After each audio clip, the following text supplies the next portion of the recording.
দুঃখ তো এইখানে নাই কোনো যুবক যে ডেলি 10 বার আল্লাহ বলে, 10 বার বলুক যুবকরা। অথচ ঢাকা শহর পুরা মাথার উপরে উঠায়া চলেও, ওর হাঁটার স্টাইল দেখলে অন্যরকম, বাইকে থাকলে আরেক রকম, পিছনে যদি আর কেউ থাকে তাইলে আরেক রকম। কিন্তু ও কার যৌবন দিয়ে চলে? হ্যাঁ, যৌবনের দাম কত বলেন না? যৌবনের দাম কত? নাইলে যে মডার্ন হারবালকে জিজ্ঞেস করেন, নাইলে কলিকাতা হারবালকে জিজ্ঞেস করেন, চাইনিজ হারবালকে জিজ্ঞাসা করেন।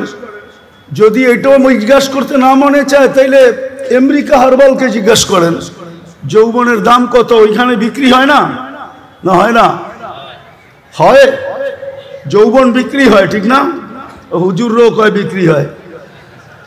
দুরবস্থা হবে না কেন এই উম্মতের?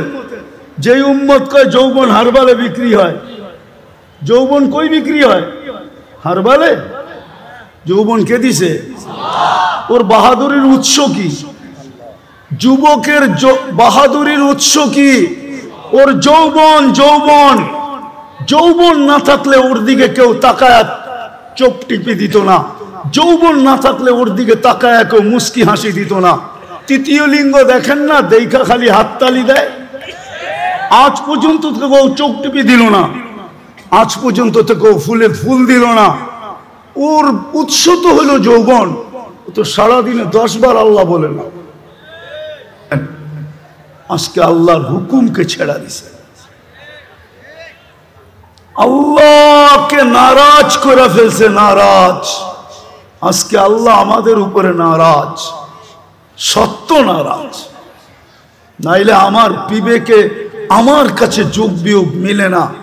কেন ফিলিস্তিনে অন্য দেশে ফাটতো তো আমার মনকে বুঝাইতে পারতাম, কিন্তু ফিলিস্তিন ঘুরে আসার পরে আর আজকের পটভূমি চিত্র আমার কাছে মিলে না। যে মিলবো তো মিলবো কি করে? ওইখানে তো খলিল শোয়া, ওই জমিন, ওইখানে বোম ফাটে কি করে? অথচ সবচেয়ে বেশি আবাবিলের বসবাস হইল ফিলিস্তিনে। সবচেয়ে বেশি দুনিয়ার আবাবিল যেটায় বাস করে ওটা হলো ফিলিস্তিন। হুকুম দেন না কেন? আরেকটা কথা বুঝাইতে চাইতেছি। প্রতিদিন তো 17 বার 32 বার আমরা আবেদন করি আল্লাহর কাছে। প্রতিদিন তো 32 বার আবেদন করি, গায়রিল মাগদুবি আলাইহিম ওয়ালাদ-দাল্লিন। ইমামের মাধ্যমে করি, একা একই করি। যখন ইমামের মাধ্যমে করি, মাঝে মাঝে তো কিছু, আমি কারোর সাথে বিরোধ করতে চাইতেছি না, কিছু মসজিদ তো এরকমও আছে যে আমিন বইলা এত জোরে বলে যে ছাদও উড়া যাওয়ার আশঙ্কা হয়, ঠিক না? কিন্তু আমরা কি বলি? এটা আবেদন তো করি আল্লাহ 2 জনের হাত থেকে আমাদেরকে বাঁচান, কিন্তু ইহুদি নাসারা 2 জনের হাতেই তো আজকে আমরা সবচেয়ে বেশি নির্যাতিত। তাইলে আমাদের 32 বারের আবেদন যায় তো যায় কোথায়? আমাকে বুঝান। 32 বারের আবেদন আমাদের কোথায় গেল? আমরা যে সূরা ফাতিহা পড়লাম আর জোরে আমিন বললাম আর আস্তে বললাম, আমাদের এই বলাটা কোথায় গেল? কেন কবুল হয় না? কবুল হইলে তো এই অবস্থা হওয়ার কথা না। যে অবস্থা আজকে দেখতেছি, মুসলমানকে নিয়ে সবাই খেলে, ঠিক না? ফকির হইলাম আমরা, আর টাকা বিদেশে পাচার হইয়া বড় লোক হইল ওরা। আপনি ভাবেন যারা নিয়ে গেছে ওরা বড় লোক হইছে? ইম্পসিবল। আমি চিনি আমেরিকা।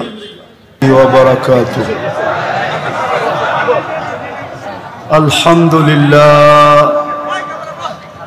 আলহামদুলিল্লাহিল্লাযী লা তারাহুল উয়ুন ওয়া লা তুখালিতুহুদ দুনুন ওয়া লা ইয়াসিফুহুল ওয়াসিফুন ওয়া লা তুগায়্যিরুহুল হাওয়াদিস ওয়া লা ইয়াখশাদ দাওয়াইর ইয়ালামু মাসাকিলাল জিবাল ওয়া মাকাইলাল বিহার وعدد قطر الأمطار وعدد ورق الأشجار وعدد ما ظلم عليه الليل وأشرق عليه النهار ولا تواري منه سماء سماء ولا أرض أرضا ولا بحر ما في قاري ولا جبل ما في واري والصلاة والسلام على حبيبنا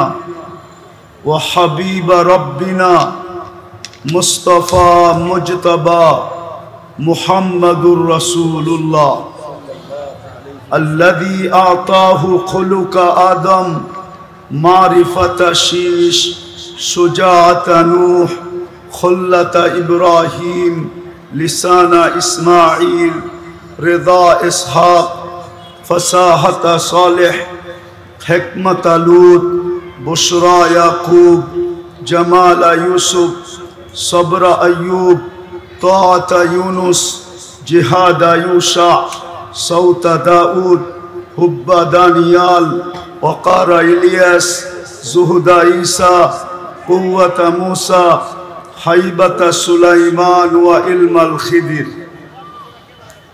صلى الله عليه وعلى آله وأصحابه وأتباعه ونائبه صلاة وسلاما كثيرا كثيرا أما بعد فأعوذ بالله من الشيطان الرجيم بسم الله الرحمن الرحيم لقد كان لكم في رسول الله أسوة حسنة وقال جل جلاله وإن تطيعوه تهتدوا وقال جل جلاله من أطاع الرسول فقد أطاع الله وقال رسول الله صلى الله عليه وسلم إذا أظمت أمتي الدنيا نزيت منها هيبة الإسلام إلى آخر الحديث أو كما قال عليه الصلاة والسلام অত্র এলাকার ইমাম এবং খতিব ঐক্য পরিষদের পক্ষ থেকে আয়োজিত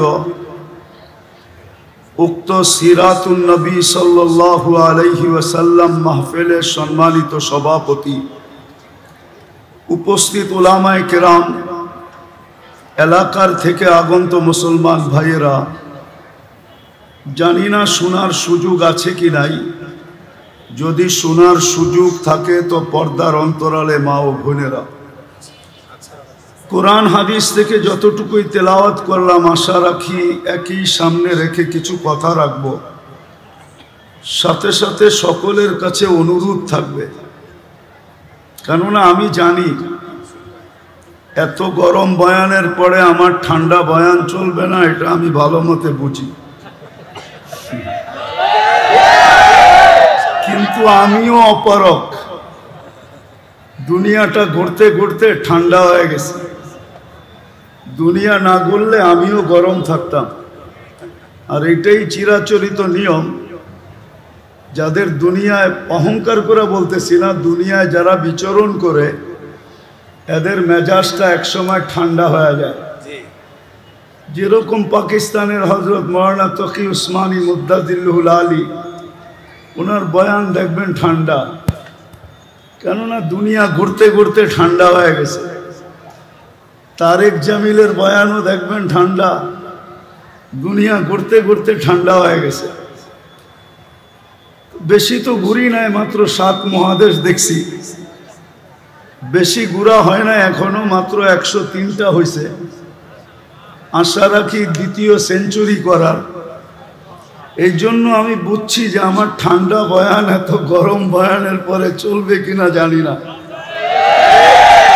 কিন্তু একটা অনুরোধ করব, যদি পুরস্কার নিয়ে উঠতে চাই, সবার কাছে একটা অনুরোধ, কেননা সিরাতুন নবী মাহফিল, পুরস্কার নিয়ে যদি বাড়িতে ফিরতে চাই তাহলে যতটুকু শোনার ব্যাপারে যতটুকু মনোযোগ আছে ভিতরে, পুরাটাকে দিয়া শুনতে হবে।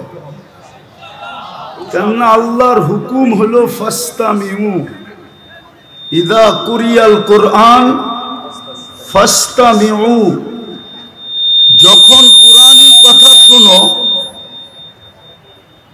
তো মনোযোগকে উজাড় করে দিয়া শুনো।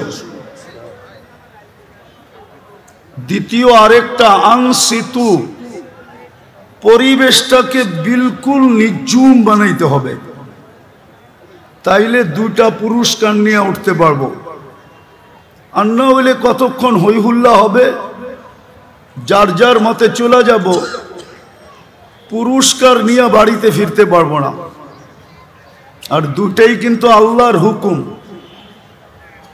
আমি একটু বিবেকের পর্দা খুলতে চাই যে আজকে মুসলমানের এই দুরবস্থা কেন। সারা দুনিয়া যদি পর্যালোচনা করি, শুধু বাংলাদেশ নিয়ে তো দুনিয়া না, এটা একটা উম্মত, উম্মতে মুহাম্মদ সাল্লাল্লাহু আলাইহি ওয়াসাল্লাম। আপনি জানেন না এই উম্মতের দাম কত? এই উম্মত কয়বার আল্লাহর কুদরতি হাতে বাছাই হয়েছেন, এটা আমাদের জানা নাই। এই উম্মত আল্লাহর পক্ষ থেকে কত ফ্যাসিলিটি পাইছেন, এটাও আমাদের অ্যানালাইসিস নাই। একটা উদাহরণ দেই, এই উম্মতের 80 বৎসরের ব্যক্তি যদি মারা গেল, আর 80 বৎসর দুনিয়াতে থাকার পরে যদি চলে গেল, আর আল্লাহ যদি জিজ্ঞাসা করলো কতদিন ছিলে, তো বলল 80 বৎসর ছিলাম। আল্লাহ যদি জিজ্ঞাসা করে কি নিয়ে আসলা, তো সে বুক ফুলাইয়া বলতে পারে যে এক রাত্রই তো 83 বৎসর ছিল। 80 থেকে 80 বাদ দিয়া দেন, তারপরও তো আমি আপনার কাছে 3 বৎসরের পাওনা আছি, আপনি আমার কাছে কোত্থেকে পাবেন? বলার সুযোগ আছে না নাই? কার কারণে পাইলেন? মুহাম্মাদুর, পুরাটা পড়েন, পুরাটা মুহাম্মাদুর, পুরাটা পড়লে 120 নেকি পাবেন। আর যদি পুরাটা না পড়েন, শুধু মুহাম্মদ বলা, এটা মালিকি মুযহাবে সবচেয়ে বড় বেয়াদবি। আপনি কিতাব উঠায় দেখেন, হয়তো বলবেন রসুলুল্লাহ, নাইলে বলবেন মুহাম্মাদুর। মুহাম্মদ সাল্লাল্লাহু আলাইহি ওয়াসাল্লাম বলা বেয়াদবি। আল্লাহ বন্ধুকে কখনো নাম ধরে ডাকেন নাই। কোরআনে উঠান, কোথাও ইয়া মুহাম্মদ বলে আল্লাহ সম্বোধন করেন নাই। সদা সর্বদা আল্লাহ কোনো না কোনো অন্য ধরনের শব্দ দিয়া, কখনো মুজাম্মিল, কখনো মুদ্দাসসির, কখনো ইয়াসিন, কখনো তোহা, এক এক নামে, কখনো রসুলুল্লাহ, কখনো আব্দুল্লাহ, এক এক ভাবে আল্লাহ সম্বোধন করছেন। কিন্তু ডাইরেক্ট নাম নিয়েও ডাকেন নাই, নাম নিয়েও সম্বোধন করেন নাই। যাক, যেটা বুঝাইতেছিলাম, আমরা তো আমাদের দামও জানি না। তো আজকে এই উম্মতের এই দুরবস্থা কেন? সারা দুনিয়া যদি পর্যালোচনা করি, তো উম্মতে মুহাম্মদের এই দুরবস্থা কেন আজকে? আমি একটা উদাহরণ দিই, আমি চিল্লানে বিশ্বাসী না, রাগ হয়েন না, পায়ে হাত রাখি। আমি তো যুক্তি তর্কতে বিশ্বাসী, বাস্তবে বিশ্বাসী। আমাদের যদি দুরবস্থা না হইতো, গত অক্টোবর থেকে নিয়ে এই অক্টোবর পর্যন্ত 2টা জাতিসংঘের বাৎসরিক সম্মেলন হলো, ঠিক না? গত অক্টোবরে একটা, এই অক্টোবরে একটা, ঠিক না? সত্য তো? গত অক্টোবরে কেউ গেছিল প্লেন ঘোড়া, এই অক্টোবরে কেউ গেছেন 60 জন 8 জন নিয়ে গেছেন। তো দুনিয়ার 60টা মুসলিম দেশের কর্ণধাররা ছিল, দেশের পরিচালকরা ছিল। হুজুর মাইকের দিকে চায় লাভ নাই, এটা লিপ টাচ, আমি এটা চিনি। কানেরটা দিতে বলেন, ডাইনে গেলে আওয়াজ টানবে না, বামে গেলে আওয়াজ টানবে না। ওয়াজ শুনতে হলে ধ্যান লাগে, মনোযোগ লাগে, আর কনসাল্ট শুনতে হলে আওয়াজ লাগে। কেননা কনসাল্টে আওয়াজ ছাড়া যুবকদের কোমরে শক্তি আসে না, আর যে গায় ও মজা পায় না, আর যে নাচে ওরও শক্তি আসে না। আমরা জানি এগুলা। কনসাল্টে আওয়াজ লাগে, ওয়াজে মনোযোগ লাগে। এই জন্য আল্লাহ ফাস্তামিউ বলছেন, নাইলে আল্লাহ বলতেন ড্যাগ যত পারো লাগাও, কিন্তু আল্লাহ তো ড্যাগের কথা বলেন না, ফাস্তামিউ বলছেন, মনোযোগ দিয়ে শুনেন। কনসাল্ট শুনতে শুনতে শুনতে শুনতে এখন ওয়াজ যারা শুনতে আসে ওরাও আওয়াজ চায়, কেন সারাদিনই তো কনসাল্ট শুনে, গান শুনে, নাইলে নাচ শুনে, নাইলে এটা শুনে। আগে কথা বলতে দেন, কথা কিন্তু উপর থেকে আসে, এইখান থেকে না। কেননা সিরাতুন নবী কথা উপর থেকে আসবে, এইখান থেকে আসবে না, এটাতে আমি বিশ্বাসী না। আমি তো ঢাকা শহরে প্রোগ্রাম করিই না, এটা ফাঁদে পড়া করে ফেলছি। কেননা আমি ঢাকা শহরে বড় হয়েছি, আমি ঢাকা শহর চিনি না। আমি মধুবাগ চিনি, এখনো আমি বলতে পারবো কয়টা পুরান ইটের বাড়ি ছিল আর কয়টা খালি ছিল, টিনের ঘর ছিল। আমি তো বড়ই হয়েছি এই এলাকায়। এই সমস্ত গলি সব আমার ডাঙ্গুটি খেলার গলি। কেননা আমি যখন গভর্নমেন্ট স্কুলে পড়তাম তখন এই সমস্ত এলাকায় আমি ডাঙ্গুটি খেলতাম, মার্বেল খেলতাম। আমি তো চিনি, হুজুররা না চিনলে কি হবে। আমি বড় হয়েছি এই ওই পাড়ে, চৌধুরীপাড়ায়। চৌধুরীপাড়া বেশি দূরে? হ্যাঁ, আমি তো বড়ই হয়েছি এখানে, আমি চিনি এটা। ঢাকা শহরে বড় হয়েছি, ঢাকা শহর চিনি। তো যেটা বলতেছিলাম যে দুটা সম্মেলন হলো, ধ্যান দিয়া বুঝার মতো, কিন্তু আমি সামনে যা বুঝাবো। দুটা বড় বড় সম্মেলন হলো, বাৎসরিক সম্মেলন। 60টা মুসলিম দেশের কর্ণধাররা ছিল, তার ভিতরে 4টা মুসলিম দেশের কর্ণধার ছিল যাদের টাকার চেয়ে বড় কোনো টাকা দুনিয়াতে নাই। কুয়েতের টাকার চেয়ে বড় কোনো টাকা দুনিয়াতে নাই, বাহরাইনের টাকার চেয়ে বড় কোনো টাকা দুনিয়াতে নাই, ওমানের টাকার চেয়ে বড় কোনো টাকা দুনিয়াতে নাই, ব্রুনাইয়ের টাকার চেয়ে বড় কোনো টাকা দুনিয়াতে নাই। কিন্তু 1 বৎসর 1 মাস, আজকে 17 থেকে 18 দিন ফিলিস্তিনের যুদ্ধ চলতেছে, ছোট একটা নিন্দা প্রস্তাব পাশ করতে পারে নাই। এইবার চিল্লান না কেন? 60টা মুসলিম দেশ মিলা। চলেন আর একটু পিছিয়ে নিয়ে যাই।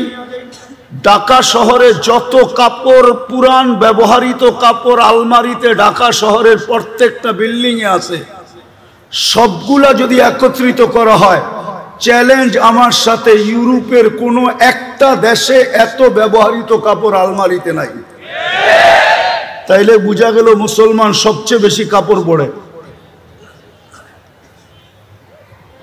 মুসলমানের কাছে সবচেয়ে বড় টাকা, সবচেয়ে বেশি পোশাক মুসলমান পরে।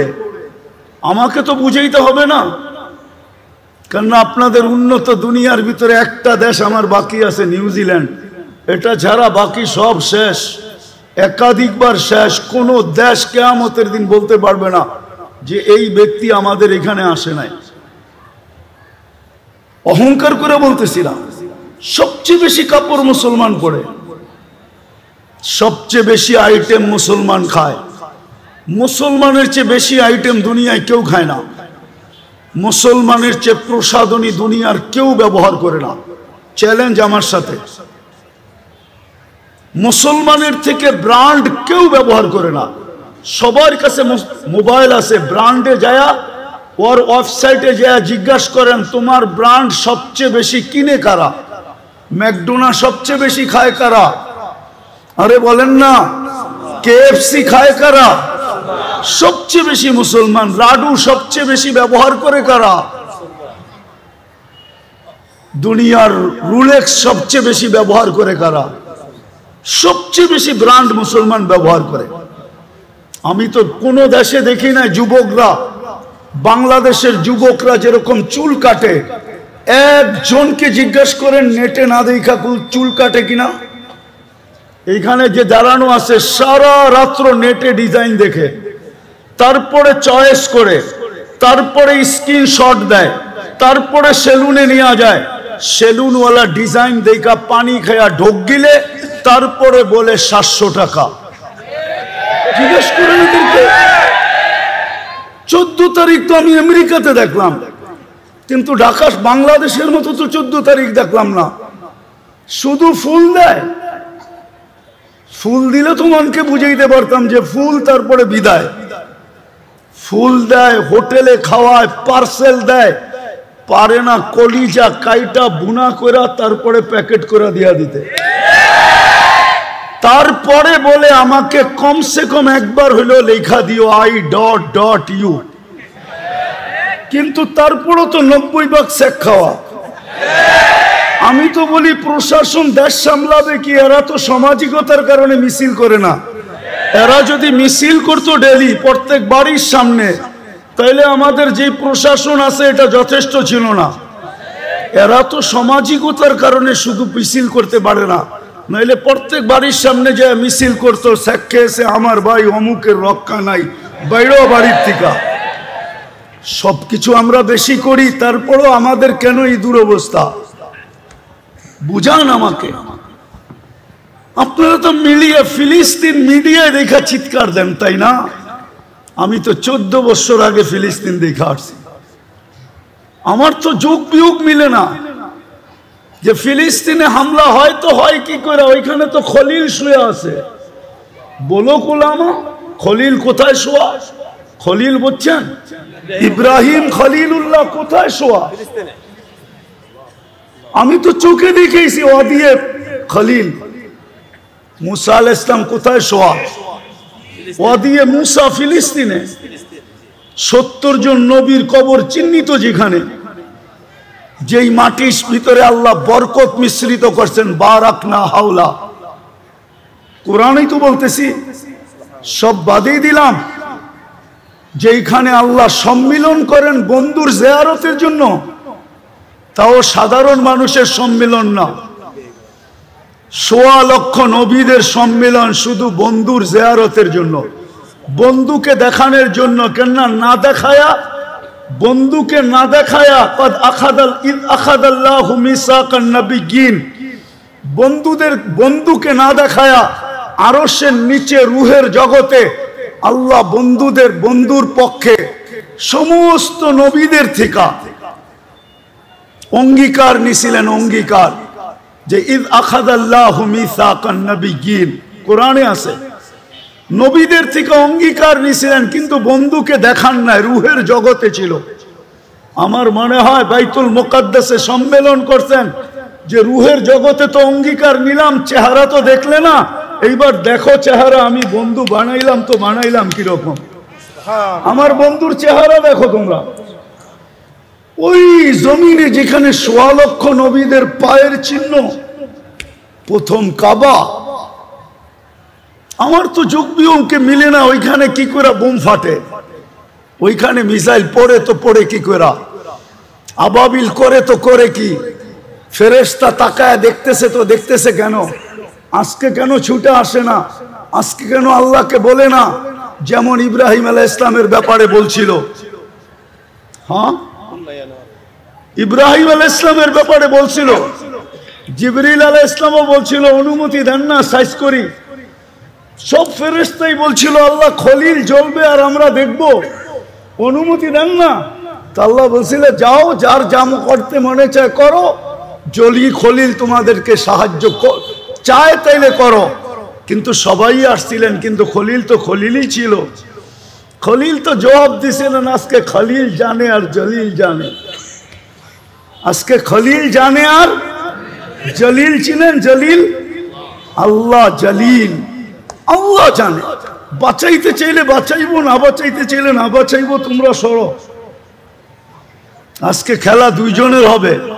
তারপরেই তো আল্লাহ হুকুম দিছেন ওই জমিনে বোম ফাটে তো ফাটে কি করে? আমাকে বুঝান, চোখ বিয়োগ দিয়া বুঝান, কি করে ফাটে ওই জমিনে বোম? আর আগে টানতে চাইলাম না, কেননা ঢাকা শহর আবাসিক এলাকা, লম্বা দীর্ঘ রাত পর্যন্ত চিল্লা চিল্লি, এটা আমার ঘরের পাশে হলেও আমি পছন্দ করি না। অন্যের জন্য করব কিভাবে, এই জন্য অল্প সময় গুছায় নিয়ে আসতেছি। আজকে মুসলমানের দুরবস্থা কেন? সংখ্যায় তো 200 কোটি, 70% সম্পদ মুসলমানদের কাছে। আমি শিক্ষিত মানুষকে জিজ্ঞাসা করতে চাই, বলেন 70% দুনিয়ার ধন সম্পদ কাদের কাছে? আমেরিকার কাছে, কানাডার কাছে, অস্ট্রেলিয়ার ইংল্যান্ডের কাছে, না ইউরোপের কাছে, না জাপানের কাছে? 70% সম্পদ মুসলমানের কাছে। আপনি মানবেন না? আপনি আমারটা তালা নোট করেন, তারপরে গুগলে যে তালাশ করেন, গুগল আপনাকে আমার কথাই বলবে যে 70% সম্পদ দুনিয়ার মুসলমানের কাছে। সংখ্যায় 200 কোটি, খাই বেশি, পড়ি বেশি। আমি তো বলি আপনাদের মাধ্যমে, মিডিয়ার মাধ্যমে দুনিয়াকে জানাইতে চাই, হায় যদি আজকে 200 কোটি মুসলমান আমার কথা শুনতো। 5 বৎসর যদি মুসলমান, কেননা আমাদের ঘরে যেই ব্যবহৃত কাপড় আছে, আমি আমার ঘর বলি 10 বৎসর না 15 বৎসর ব্যবহার করলেও এটা শেষ হবে না। সবার ঘরেই 5 বৎসর চলবে। যেই ব্যবহৃত কাপড় ঘরে আছে, ওনার ঘরে নাই নাকি? 5 বৎসর চলবে না? আজকে যদি 200 কোটি মুসলমান বলে, আমরা 5 বৎসর ধরে কোনো কুনাকাটি করবো না, শুধু কাপড় চোপড় প্রসাধনী। ঢাকা শহরের কোন ঘরটা, কোন বাসাটা ছোট একটা মিনি কসমেটিক্সের দোকান না? বলেন আমাকে। একটা রিক্সাওয়ালার ঘর পর্যন্ত মিনি কসমেটিক্সের দোকান। একজন গার্মেন্টস কর্মীর ঘরটা পর্যন্ত একটা মিনি কসমেটিক্সের দোকান। সে যদি বলে 5 বৎসর আমরা কোনো প্রসাধনী কিনবো না, 5 বৎসর কোনো কাপড় চোপড় কিনবো না, দুনিয়া সিধা হইতে সময় লাগবে না, 2 দিন পরে দেখবেন আপনাদের পায়ে সারা দুনিয়া পড়বে। ওদের সব ফ্যাক্টরি বন্ধ হয়ে যাবে। কিন্তু মানবে কে? তো যেটা বুঝাইতেছিলাম, দুরবস্থা কেন একটু ভাবেন। চিরদিন এইখানে থাকবেন? আপনাকে নির্বাচিত করছে কে মানুষ হিসাবে? আরে বলেন না, মানুষ হিসাবে কে নির্বাচিত করছে? নির্বাচক কে? নির্বাচন কমিশনার? কোন দল? কোন জনগণ? কোন রাষ্ট্র? কে? আরে জোরে বলেন। আল্লাহ বললে গুনাহ হবে না, 40 নেকি মিলবে। 40। দুঃখ তো এইখানে নাই কোনো যুবক যে ডেলি 10 বার আল্লাহ বলে। 10 বার বলুক যুবকরা। অথচ ঢাকা শহর পুরা মাথার উপরে উঠায়া চলেও, ওর হাঁটার স্টাইল দেখলে অন্যরকম, বাইকে থাকলে আরেক রকম, পিছনে যদি আর কেউ থাকে তাইলে আরেক রকম। কিন্তু ও কার যৌবন দিয়ে চলে? হ্যাঁ, যৌবনের দাম কত? বলেন না, যৌবনের দাম কত? নাইলে যে মডার্ন হারবালকে জিজ্ঞেস করেন, নাইলে কলিকাতা হারবালকে জিজ্ঞেস করেন, চাইনিজ হারবালকে জিজ্ঞাসা করেন। যদি এটাও জিজ্ঞাসা করতে না মনে চায়, তাইলে আমেরিকা হারবালকে জিজ্ঞাসা করেন যৌবনের দাম কত। ওইখানে বিক্রি হয় না? না হয় না? হয়, যৌবন বিক্রি হয়, ঠিক না? হুজুরও কয় বিক্রি হয়। দুরবস্থা হবে না কেন এই উম্মতের? যেই উম্মত কয় যৌবন হারবালে বিক্রি হয়। যৌবন কই বিক্রি হয়? হারবালে। যৌবন কে দিছে? ওর বাহাদুরির উৎস কি? যুবকের বাহাদুরির উৎস কি? ওর যৌবন। যৌবন যৌবন না থাকলে ওর দিকে কেউ তাকায় চোখ টিপে দিত না। যৌবন না থাকলে ওর দিকে তাকায় কেউ মুস্কি হাসি দিত না। তৃতীয় লিঙ্গ দেখেন না, দেখা খালি হাততালি দেয়। আজ পর্যন্ত তো কেউ চোখ টিপে দিল না, আজ পর্যন্ত তো কেউ ফুলে ফুল দিল না। ওর উৎস তো হলো যৌবন। তো সারাদিনে 10 বার আল্লাহ বলে না। এই মজমার কেউ নাই ডেলি 200 বার আল্লাহ বলে। বলুক আমাকে। পীরের মুরিদও তো দেখতেছি 1-8 জন হবে ডেলি 200 বার আল্লাহ বলে না, অথচ 24 ঘন্টা বুক করি কারটা? আরে কার? হ্যাঁ, অক্সিজেন কয় লিটার বলেন না? 550 লিটার অক্সিজেন নেন ডেলি। ঢাকা শহর আজ থেকে 20 বছর আগের থেকে শুনে আসতেছি বসবাসের উপযোগী না, সবচেয়ে দূষণযুক্ত শহর ঢাকা। কিন্তু তারপরও ছোটবেলার থেকে শুনে আসতেছি, তারপরও দেখতেছি daily 550 litre oxygen pure supply দিতেছে কে? হ্যাঁ, ডেলি কয়বার শ্বাস নেন? 80,000 বার নেই, 80,000 বার ছাড়ি। 80,000 বার আমার ভিতর থেকে আল্লাহ কার্বন ডাই অক্সাইডকে আউট করেন, 80,000 বার। ডেলি কিডনি কয়বার আল্লাহ ডায়ালিসিস করেন? আরে বলেন না, 36 বার আপনার কিডনিকে ডায়ালিসিস করেন। এখনো কিডনি সবাইটা ডায়ালিসিস হইতেছে। দাঁড়ায়া আছে উঠটা হইতেছে, বৈশা আছে উঠটা হইতেছে, শুয়া আছে উঠটা হইতেছে। কিন্তু আপনাদের বিজ্ঞান বিজ্ঞান বিজ্ঞান। কিছু শিক্ষিত লোক আছে শুধু সারাদিন বিজ্ঞান নিয়ে থাকে। ওর বিজ্ঞানকে আমি জিজ্ঞাসা করি, 7 দিন ডায়ালিসিস করে দেখাতো, পুরা সপ্তাহ ডায়ালিসিস করে দেখাতো। বিজ্ঞানের কাছে তো 7 দিন ডায়ালিসিস করার প্রসেসিং টেকনোলজি এখনো আসে নাই। বরং এখন ডাক্তার বলবে 7 দিন করাইতে হলে আর করার দরকার নাই, বাড়িতে রাখেন, যেই কদিন বাঁচে বাঁচুক, তারপরে মরে যাবে। 5 দিনের উপরে তো ডায়ালিসিস করতে পারে না। বিজ্ঞান বিজ্ঞান বলেন সারাদিন, 4 ঘন্টা তো লাগে একবার ডায়ালিসিস করতে, টাকা বাদই দিলাম। আমার আল্লাহ তো ডেলি ডায়ালিসিস করেন, 40 মিনিটে একবার কমপ্লিট করেন। 40 মিনিটে 24 ঘন্টায় 36 বার ডায়ালিসিস হয়। 200 বার তো আল্লাহ বলেন। একটু নিজের বিবেককে জিজ্ঞাসা করেন, কালকে এই মুখটা কি করে দেখাবেন আল্লাহকে? না যায়া বলবেন আমি আধুনিক ছিলাম, আমি এডুকেটেড। ওটাও তো আল্লাহ বলে দিছে তুই এডুকেটেড। এডুকেটেড তোকে বানাইলো কে? এই জন্যই তো এক জায়গায় আল্লাহ বলে আমা কুনতা মা আম্মাহিনা, তুই নিকৃষ্ট পানির ফোঁটা ছিলি না। ফামান জাআলাকা দামা, বল না তোকে রক্তে রূপান্তরিত কে করলো? ওমান জাআলাকা মুদগা, তোকে রক্তপিণ্ডতে রূপান্তরিত কে করলো? ওমান জাআলাকা ইযামা, তোর কঙ্কালটা কে বানাইলো?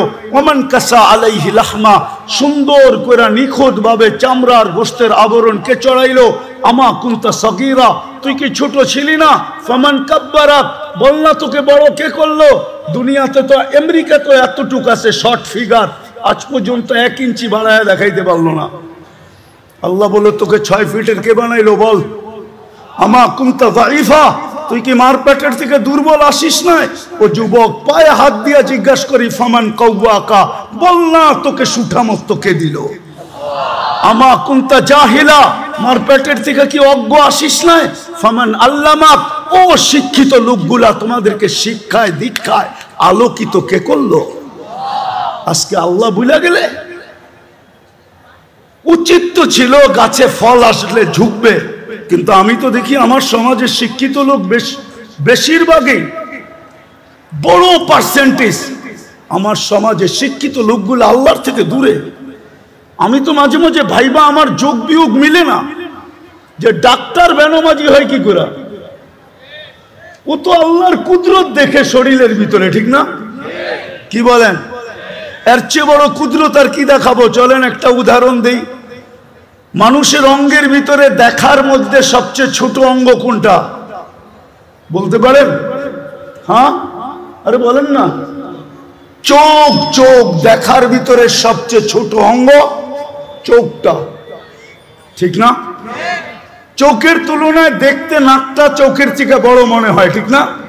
কানটাও, ঠোঁট, হাত পাও তো আছেই, ঠিক না? সারা দুনিয়ার চোখের ডাক্তারকে যদি, তো সারা দুনিয়ার চোখের ডাক্তাররা একটা মুস্কি হাসি দিবে আর বলবে গবেষণা চলতেছে, এটা বলতে পারি, কিন্তু শেষ কোথায় হবে এটা দুনিয়ার কারো জানা নাই। এটার কিনারা কোথায় আমরা জানি না। এতটুক জায়গার ভিতরে যদি ফিট করতে পারে, এটাই তো আল্লাহ বলে। এতটুক জায়গার ভিতরে এরকম টেকনোলজি ফিট, প্রযুক্তি ফিট, যেটার কিনারা নাই। 13 কোটি ক্যামেরা এক চোখে, 13 কোটি, 2 চোখে 26 কোটি ক্যামেরা, 26 কোটি। তার নিয়ে গেছেন পিছনে প্রত্যেক ক্যামেরার জায়গা ব্যবহার করছেন 1.6 সেন্টিমিটার। দুই তারকে একসাথে লাগতে দেয় নাই, দিলে ফায়ার হবে, সব উল্টা দেখবে। ওই আল্লাহই জিজ্ঞেস করে কুনতা জাহিলা ফামান আল্লামাক, বল তুই তো অজ্ঞ আসছিলি, তোকে শিক্ষাকে দিল। আমা কুনতা মিসকিনা, তুই মার পেটের থেকে অসহায় আসিস নাই, নিশ্চয় আসিস নাই। ফামান আগনাকা, বল তোকে স্বয়ং সম্পূর্ণ কে করলো। আজকে 200 বার আল্লাহ বলে। যাক, যেটা বুঝাইতেছিলাম মুসলমানের এই দুরবস্থা কেন। ফিলিস্তিন নিয়ে শুরু হয়েছিল যে যোগ বিয়োগ তো মিলে না। খলিল সোয়া, মুসা আলাইহিস সালাম সোয়া, 70 জন নবীর কবর চিহ্নিত, বাইতুল মুকাদ্দাস 1 বৎসর 1 মাস 60,000-এর উপরে মানুষের রক্ত ঝরল, বাড়িগুলা সব মাটির সাথে মিশা গেল। কেন? আমরা ছোট একটা নিন্দা প্রস্তাব পাশ করাইতে পারলাম না, 200 কোটি হওয়া সত্ত্বেও। এই দুরবস্থা কেন? আল্লাহ আজকে আমাদের থেকে চক্ষু ফিরায় নিলেন কেন? অথচ পিছনের ইতিহাস যদি দেখি তো একজন হাত উঠাইতে দেরি, ফেরেশতা নামতে দেরি করে নাই। আজকে তো লক্ষ কোটি উলামায়ে কেরাম ডেলি চোখের পানি ঝরায়। বলেন এই ইমাম আর খতিব পরিষদ কি চোখের পানি ঝরায় না?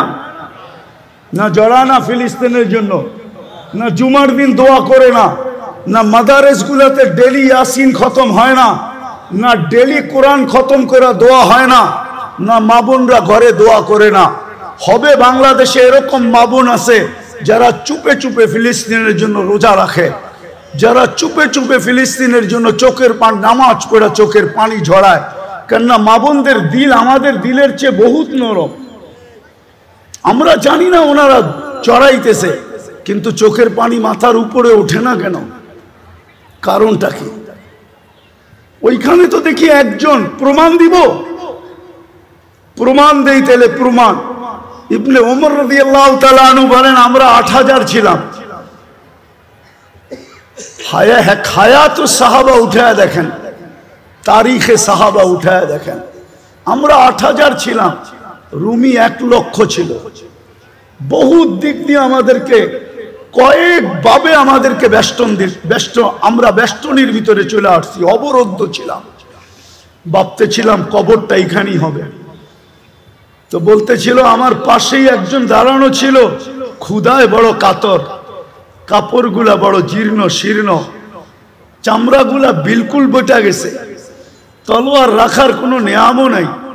একটা রশি দিয়া কোমরে তলোয়ারটা বাঁধা রাখছেন। পায়ের দিকে তাকায় দেখি জুতাও নাই, কিন্তু উপর দিকে তাকায় জানি কি বলতেছিল। তা আমি ভালোভাবে কান পাইতা শুনতেছিলাম যে বলে কি। তো শুনলাম উপরে তাকায় হাত উঠায় বলতেছে ইয়া রব্বা মুহাম্মদ, ও রব্বে মুহাম্মদ, উনসুর উম্মতা মুহাম্মদ। এখনো কি মুহাম্মদুর রাসূলুল্লাহ সাল্লাল্লাহু আলাইহি ওয়াসাল্লামের উম্মতের সাহায্যের সময় আসে নাই? আপনি কি দেখেন না আমরা কয়ভাবে বেষ্টিত, অবরুদ্ধ? বলে বলতে দেরি আমি দেখলাম ফাসাক্কাস সামা, আকাশ ফাটলো। সাদা ঘোড়া, সাদা পোশাকে, খোলা তরবারি হাতে, ডাইন হাতে তরবারি, বাপ হাতে ঝান্ডা, এক অশ্বারোহী বাহির হলো। তার পিছনে সিরিয়ালে বাহির হইতে থাকলো। চোখের পলকে প্রথমটা মাথার উপরে এসে একটা চিৎকার দিল, আবশির ইয়া উম্মতা মুহাম্মদ, ও উম্মতে মুহাম্মদি সুসংবাদ গ্রহণ করো, যা নুসরা রব্বা মুহাম্মদ, মুহাম্মদুর রাসূলুল্লাহর রবের সাহায্য চলে আসছে। ইবনে ওমর রাদিয়াল্লাহু তাআলা আনহু বলেন আমি সামনের দিকে তাকাইলাম তো দেখলাম রুমিরা ভাগতেছে। কেন যে ভাগতেছে এটাও বুঝতে পারলাম না। যে যেদিকে পারতেছিল ভাগতেছিল, আমরা পিছু নিলাম, যাদেরকে জাহান্নামে পৌঁছায় দিলাম, বাকি ভাগা গেল। আমরা গনিমতের মাল জমা করে পাহাড় বানায় দিলাম। একজনের জন্য তো সাহায্য আসতো।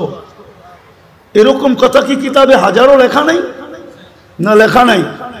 হুজুররা বলুক লেখা নাই? আরে সাহাবা তো সাহাবা, আল্লাহর ওলির কারণে সাহায্য আসে না। না আসে নাই? রাজা গৌর গোবিন্দ তো রাজাই ছিল, ঠিক না? কি আরে বলেন না, ছিল না ছিল না? শাহজালাল রহমতুল্লাহ আলাইহি কোনো কি সেনাবাহিনী নিয়ে আসছিলেন নাকি? হ্যাঁ, ওনার সফর সঙ্গী ছিল কয়জন? টোটাল 12 জন। টোটাল 12 জন ছিলেন সফর সঙ্গী। ওনার হাতে তো কোনো তলোয়ারও ছিল না, শুধু জায়নামাজই ছিল, ওইটাই সুরমায় বিছায়া দিছেন। সুরমা চিনছে কে জায়নামাজ বিছাইছে, ভিজানো যাবে না, ডুবানো যাবে না, বরং ওই পারে পার করে দেওয়া দিতে আমি বাধ্য। পার করছেন না করেন নাই? শুধু এই অবস্থা দেখেই তো ভাইগা গেছে, ঠিক না? আসামে ভাইগা চলে গেছে, সিলেট খালি করে দিছে। আপনি ভাবছেন রাজা গৌর গোবিন্দ শুধু শাহজালাল রহমতুল্লাহ আলাইহি দেখছেন? ওকে কবর থেকে উঠায় আইনা জিজ্ঞেস করলে না বোঝা যাবে কি দেখছে? হ্যাঁ, কি উলামা একমত না দুই মত? ওরে কবর থেকে উঠে আইনা জিজ্ঞেস করলে না বোঝা যাবে ও কি দেখছে? ও কি শাহজালাল দেখছে? হইতে পারে শাহজালালের পিছে বিরাট বড় এক ফেরেশতার বাহিনী দেখছে। সত্য এটাই। আজকে কেন সাহায্য নাই? কারণটা কি? আমি আপনাদেরকে কারণ বুঝাইতে চাইতেছি। শেষ কাজে কারণ বুঝাইতে চাইতেছি কেন এই দুরবস্থা। আজকে মুসলমান শেষ করে দিতেছি। আজকে মুসলমান নারী বলেন, পুরুষ বলেন, যুবক বলেন, বৃদ্ধ বলেন, শিক্ষিত বলেন, অশিক্ষিত বলেন, আজকে আল্লাহর হুকুমকে ছেড়া দিছে। আল্লাহকে নারাজ করে ফেলছে, নারাজ। আজকে আল্লাহ আমাদের উপরে নারাজ, সত্য নারাজ। নাইলে আমার বিবেকে আমার কাছে যোগ বিয়োগ মিলে না। কেন ফিলিস্তিনে অন্য দেশে ফাটতো তো আমার মনকে বুঝাইতে পারতাম, কিন্তু ফিলিস্তিন ঘুরে আসার পরে আর আজকের পটভূমি চিত্র আমার কাছে মিলে না। যে মিলবো তো মিলবো কি করে? ওইখানে তো খলিল শোয়া, ওই জমিন, ওইখানে বোম ফাটে কি করে? অথচ সবচেয়ে বেশি আবাবিলের বসবাস হইল ফিলিস্তিনে। সবচেয়ে বেশি দুনিয়ার আবাবিল যেটায় বাস করে ওটা হলো ফিলিস্তিন। হুকুম দেন না কেন? আরেকটা কথা বুঝাইতে চাইতেছি। প্রতিদিন তো 17 বার 32 বার আমরা আবেদন করি আল্লাহর কাছে। প্রতিদিন তো 32 বার আবেদন করি, গায়রিল মাগদুবি আলাইহিম ওয়ালাদ-দাল্লিন। ইমামের মাধ্যমে করি, একা একই করি। যখন ইমামের মাধ্যমে করি, মাঝে মাঝে তো কিছু, আমি কারোর সাথে বিরোধ করতে চাইতেছি না, কিছু মসজিদ তো এরকমও আছে যে আমিন বইলা এত জোরে বলে যে ছাদও উড়া যাওয়ার আশঙ্কা হয়, ঠিক না? কিন্তু আমরা কি বলি? এটা আবেদন তো করি আল্লাহ দুইজনের হাত থেকে আমাদেরকে বাঁচান, কিন্তু ইহুদি নাসারা দুইজনের হাতেই তো আজকে আমরা সবচেয়ে বেশি নির্যাতিত। তাইলে আমাদের 32 বারের আবেদন যায় তো যায় কোথায়? আমাকে বুঝান। 32 বারের আবেদন আমাদের কোথায় গেল? আমরা যে সূরা ফাতিহা পড়লাম আর জোরে আমিন বললাম আর আস্তে বললাম, আমাদের এই বলাটা কোথায় গেল? কেন কবুল হয় না? কবুল হইলে তো এই অবস্থা হওয়ার কথা না। যে অবস্থা আজকে দেখতেছি, মুসলমানকে নিয়ে সবাই খেলে, ঠিক না? ফকির হইলাম আমরা, আর টাকা বিদেশে পাচার হইয়া বড় লোক হইল ওরা। আপনি ভাবেন যারা নিয়ে গেছে ওরা বড় লোক হয়েছে? ইম্পসিবল। আমি চিনি আমেরিকা, কানাডা চিনি, ইংল্যান্ড চিনি, সুইস ব্যাংক চিনি আমি, আমাকে চিনাইতে হবে না। হ্যাঁ, আমি চিনি, বহুত মানুষকে চিনি, 2-4 জন প্রেসিডেন্টও চিনি যারা ট্যাক্সি চালায়, ট্যাক্সি, আমেরিকাতে ট্যাক্সি চালায়। অবশ্য আমাদের দেশের না, আফ্রিকান দেশের। নিয়ে গেছিল খুব, এখন ট্যাক্সি চালায়। কেন এই দুরবস্থা? একটু ভাবেন। চলে তো যাব, থাকা তো যাবে না, পুঙ্খানো হিসাব তো নিবে। সত্য তো এটাই যদিও কেউ মাঝে মাঝে জিজ্ঞাসা করে, হুজুর 60 বছরের হিসাব নিতে 50,000 বছর লাগবে কেন? তো আমি বলি, শোনো, তুমি ডেলি কতটুকু অক্সিজেন, কয়বার শ্বাস প্রশ্বাস নিছিলে? কয়বার? আরে 1,60,000 বার। তো মাসে কত নিছিলেন? বৎসরে কত? 60 বৎসরে কত? স্বাভাবিক শ্বাস নেওয়ার দাম তো আমাদের দেশের এক শিল্পপতি আমাদেরকে শিখায় গেছিলেন, কিন্তু আমরা তো এটাকে মাথায় ধারণ করি নাই। 2020 করোনা লগ্নে বাংলাদেশের প্রথম সারির এক শিল্পপতি মারা গেছিলেন। ওনার জন্য ডাক্তারের টিম যখন চায়নার থেকে আনা হলো, আর উনি ভেন্টিলেটারে ছিলেন, তো উনি কামরায় ঢুকার পরে ডাক্তারদেরকে বলছিলেন, আমার সুস্থতার প্রয়োজন নাই, আমাকে শুধু স্বাভাবিক শ্বাস নিতে দাও, আমি তোমাদেরকে আমার পুরা কোম্পানি লেখা দিব। পেপারে আসছে, পেপারে জান মিডিয়া লেখা আছে এখনো, আমি নাম বলতেছি না। আপনি যে ডেলি স্বাভাবিক শ্বাস নিতেছেন, এটার বিনিময়ে কি করছেন? এই হিসাব কিন্তু মিলাই দিতে হবে। বিদায় আমি শেষ জায়গায় চলে আসছি। আজকে এই দুরবস্থার কারণ একটা, শুধু প্রথম একটা, আল্লাহকে না মানা। আল্লাহকে সব বুক করি কার? কিন্তু শিক্ষিত মানুষগুলা যদি প্রশ্ন করে আল্লাহকে মানবো কি করে, আল্লাহকে তো চোখে দেখি না, লা তারাহুল উয়ুন ওয়ালা তুখালিতুহুদ দুনুন, দেনদারণে আনা যায় না, ওয়ালা ইয়াসিফুহুল ওয়াসিফুন, বর্ণনা দিয়ে শেষ করা যায় না। আল্লাহ তো একটা পদের মালিক না, আল্লাহ তো শুধু আল্লাহ না, আল্লাহ তো রহমান, আল্লাহ তো রহিম, আল্লাহ তো মালিক, আল্লাহ তো কুদ্দুস, আল্লাহ তো সালাম, আল্লাহ তো মুমিন, আল্লাহ তো মুহাইমিন, আল্লাহ তো আজিজ, আল্লাহ তো জব্বার, আল্লাহ তো মুতাকাব্বিরুল খালিকুল বারিউল মুসাব্বিরুল গফফারুল কহ্হারুল ওয়াহ্হাবুর রাসাকুল ফাত্তাহুল আলিমুল কাবিদুল বাসিতুল খাফিদুর রাফিউল মুইজ্জুল মুদিল্লুস সামিউল বাসিরুল হাকামুল আদলুল লতীফুল খবীরুল হালিমুল আযীমুল গফুরুশ শাকুরুল আলিয়ুল কবীরুল হাফিজুল মুকিতুল হাসিবুল জলিলুল করিমুর রকিবুল মুজিবুল ওয়াসি আল হাকিমুল ওয়াদুদুল মজিদুল বাঈসুশ শাহীদুল আদবুল ওয়াকিলুল কবিয়ুল মতিনুল ওয়ালি الحميد الموصي المبدي المعيد المحيي المميت الحي القيوم الواجد الماجد الواحد الأحد الصمد القادر المقتدر المقدم المؤخر الأول والآخر الظاهر والباطن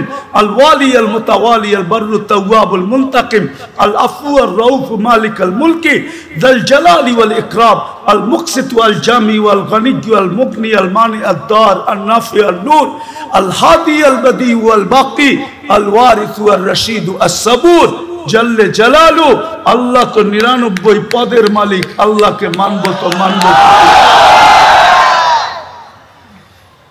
প্রশ্ন যদি করে কি করে মানবো?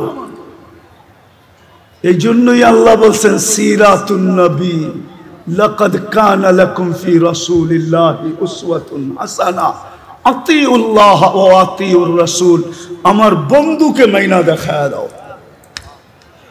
কিন্তু আফসোস তো এইখানেই, বন্ধুকে যদি এই উম্মত মানতো তাহলে সবচেয়ে বেশি বন্ধুর আদর্শ মুসলমানের ঘরে নির্যাতিত হতো না, ঘৃণিত হইতো না, অবহেলিত হইতো না, দীক্ষিত হইতো না, লাঞ্ছিত হইতো না, বঞ্চিত হইতো না। এটাই তো কাঁদি শুধু। নাইলে মুসলিম যুবক 50 টাকার চুল 500-1000 টাকা দিয়ে কাটবে কেন? বিজাতির রঙে রঙিন হবে কেন? ও কি রসুল কি আদর্শ দেয় নাই চুল কাটার?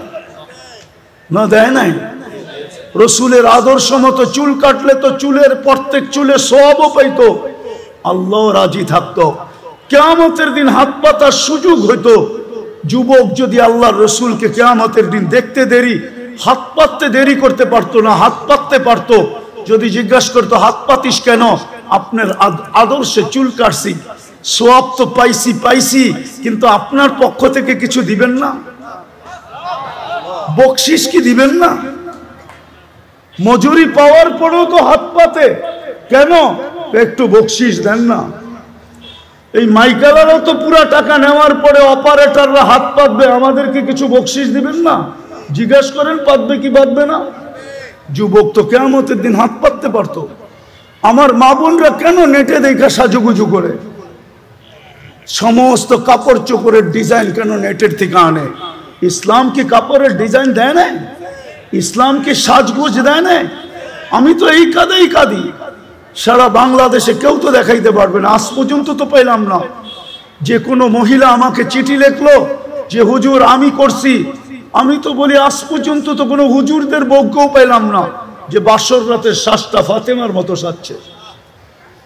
বাসর রাতের শ্বাসটা তো তার বান্ধবী তাকে যেরকম সাজাইছে ওরকমই সাজছে, প্রতিবেশীরা যেরকম সাজাইছে ওরকম সাজছে। নাইলে একটু পয়সাওয়ালা হইলে পার্লারে যা যেরকম ডিজাইন চয়েস করছে ওই ডিজাইনে সাজা আসছে। কিন্তু ফাতেমার সাজে তো সাজে নাই। ফাতেমা কি বাসর রাত্রে সাজে নাই? কিতাবে কি নাই ফাতেমার সাজ? শাইখুল হাদিসরা কি জানে না, যে মুহাদ্দিসরা জানে না যে ফাতেমার সাজ কিরকম ছিল? আজকে যদি ওই মহিলা সাজতো, কালকে কিয়ামতের দিন যখন আল্লাহ বলতো ফাতেমা রাদিয়াল্লাহু তাআলা আনহার হাতে ঝান্ডা দিয়া, ফাতেমা তোর মেয়েদেরকে ডাক আর চল জান্নাতের দিকে, তো এই মাও তো যায়, বোনও তো যায় দাঁড়াইতে পারতো, এই মাও তো যায় দাঁড়াইতে পারতো, এই মেয়েও তো যায় দাঁড়াইতে পারতো। ফাতেমা যদি জিজ্ঞাসা করতো তুই পাশে দাঁড়াইলি কেন, বলে আমার কাছে কিছু নাই বটে, কিন্তু বাসর রাতের শ্বাসটা আপনার মতো ছিল বিদায় পাশে দাঁড়াইলাম, দেখি আমাকে একটু নিয়ে যান কিনা। আজকে আল্লাহর রাসূলের আদর্শের স্বাস্থ্য নাই। আপনার সাহায্য হবে তো হবে কি কইরা? চিৎকার দিয়া সবকিছু জিতা যায় না, সম্মেলন করে সবকিছু করা যায় না। আপনি আমাকে বুঝাইতে হবে না, রাগ হয় না। আমার চোখের পানি শেষ। আপনি ছোট পাতলা চশমা দেখেন তো, তাই না? ভিতরে একটা মোটা লেন্স বসানো আছে, অপারেশন করে ভিতরে আমার লেন্স বসানো আছে। চোখের পানি শেষ কানতে কানতে। দুনিয়া কম দেখি নাই। এই জন্য বলি হুজুর একমত নাও হইতে পারে আমার কাছে। আজকে মুসলমানের দুরবস্থা, যারা নবীর আদর্শকে ঘৃণা করে, নবীর আদর্শকে ধিক্কার দেয়, যারা নবীর আদর্শকে লাঞ্ছিত করে। আমি আরেকটাও কথা বলি, যতই সাজেন না কেন ওদের সাজে। আমি শিক্ষিত সমাজকে বলতে চাই, সুশীল সমাজকে বলতে চাই, দিতে হবে না। আমি বহুত জনকে বাংলাদেশের চিনি, যাদের সাথে আমার সফর হয়েছে। এয়ারপোর্টে 3 ঘন্টা থেকে 6 ঘন্টা পর্যন্ত বসার লোক আমি চিনি, ইমিগ্রেশন বসায় রাখছে। আর আমি অহংকার করে বলতেছি না, উড়তে 5 মিনিটের বেশি কোনো এয়ারপোর্টের ইমিগ্রেশনে আজ পর্যন্ত দাঁড়াইতে হয় নাই, 5 মিনিটের বেশি। কিন্তু আমি চিনি, নাম বলবো না। আমার বয়ান যদি ওরা শুনে বলবে হুজুর নাম বলে নাই, খুব ভালো করছে, নাইলে আমাদেরকে মানুষ চিনত। আমি চিনি আমার সমাজের লোক, যারা ওদের সাজে 100% কেন, ওদের চেয়ে আপডেট সাজা ছিল। কিন্তু পাসপোর্ট যখন পাঞ্চ করছে তো বাহির হয়ে আসছে ধর্ম ইসলাম। বলছে তোর ধর্ম তো ইসলাম, তুই আমাদের চেয়ে বেশি আপডেট। সন্দেহ আল্লাহ ঢুকায়া দিছে, বস তুই, তোকে আগে যাচাই বাছাই করে নেই। 3 ঘন্টার থেকে 6 ঘন্টা পর্যন্ত যাচাই বাছাই করছে। শুনে রাখো যুবক, তুমি যতই ওদের মতো 14 তারিখ উদযাপন করো, আর যতই 31st নাইট তুমি উদযাপন করো, ওদের যত কালচার তুমি নিজের ভিতরে আনো না কেন, কিন্তু এক জায়গায় তুমি ধরা খাওয়া। আজকাল সবকিছু অনলাইনে। তোমার জন্ম নিবন্ধন যখন করতে গেছে তোমার মা বাবা, তো ভুলে হইলো ধর্ম ইসলাম লেখা দিয়ে আসছে। স্কুলে যখন ভর্তি করাইতে গেছে তো মনের বিরুদ্ধে হইলো ইসলাম লেখা দিয়ে আসছে। আইডি কার্ড যখন বানাইতে গেছে তো তোমার মনে না চাইলো তুমি ধর্ম ইসলাম লেখা দিয়ে আসছো। পাসপোর্ট যখন বানাইছো তখনও তুমি ধর্ম ইসলাম লেখা দিয়ে আসছো। যেই দিন তুমি চাকরির অ্যাপ্লাই করছো ওই দিনও তুমি ধর্ম ইসলাম লেখা দিয়ে আসছো। অনলাইনে সারা দুনিয়ায় চলে গেছে, হেড অফিসে জমা হয়ে গেছে। অনলাইনের হেড অফিস হলো তেল আবিব, আমাকে চিনাইতে হবে না। অনলাইনের হেড অফিস হলো তেল আবিব। তেল আবিবে চলে গেছে তুমি মুসলিম, তোমার সাজের দিকে ওরা দেখবে না। আমার বয়ানে আছে, বয়ানে 2008-এর কাহিনী, 2008-এর কাহিনী আমার বয়ানে আছে, বয়ানে। তোমার সাজগোজ ওরা দেখবে না, সাজগোজ। আমি যেদিন জার্মানির ভিসা নিতে গেছি, 6 দিন আগে আমার বড় ছেলে মারা গেছিল। আমি 6 দিন পরে জার্মানির এম্বাসিতে গেছি, আমার ইন্টারভিউ ছিল। তখন আমি এই পড়তাম না, সাদা লুঙ্গি সাদা পাঞ্জাবি পড়তাম, এরকমই একটা রুমাল কাঁধে থাকতো। আর পান খুব খাইতাম, সাদা একটা স্টিলের পানের বাটা হাতে থাকতো, লাঠি থাকতো না। আমি পান খাইতে খাইতে ঢুকতেছিলাম ইন্টারভিউর সময়, ঘড়ির কাঁটা দেখা, কিন্তু ভিতরে ঢুইকা আমি দেখতেছিলাম মনে হয় আমি একটা কুকিলের মেলে একটা কাকেই গেছিলাম। সবাই আমার দিকে যেরকম চাইতেছিল, তা আমার মনে হইতেছিল আমি কুকিলের মেলা একটা কাক। ঠিক ওরা যেইভাবে সাজগোজ করে গেছে, তা আমাকে ইন্টারভিউর জন্য যখন ডাকছে, তা আমাকে প্রথম প্রশ্ন ছিল, তুই এতদিন জার্মানি যাস নাই কেন? সেনজিং ভিসা, আমার 25 দেশের সফর ছিল। তা আমি বললাম প্রয়োজন ছিল না, এত দেশ গেলি, জার্মানি গেলি না, এখন দরকার যাব। জিজ্ঞাসা করলো তুই কি করিস? বললাম।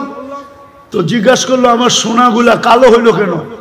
তা আমি বললাম তুমি পারফিউম খুব ব্যবহার করো মনে হয়। বলছে হ্যাঁ। তো এগুলা আমি পরিষ্কার করব কি করে? আমি বললাম চলো আমার কারখানায়। বললো এত দূর তো যাওয়া যাবে না, ঘরোয়া পদ্ধতি বলো। তা আমি ঘরোয়া পদ্ধতি বলতেছিলাম, আর ওর ভিসা প্রিন্ট করতেছিল। আমাকে বলল 600 এত টাকা দাও, 6000 এত টাকা দাও। দিলাম।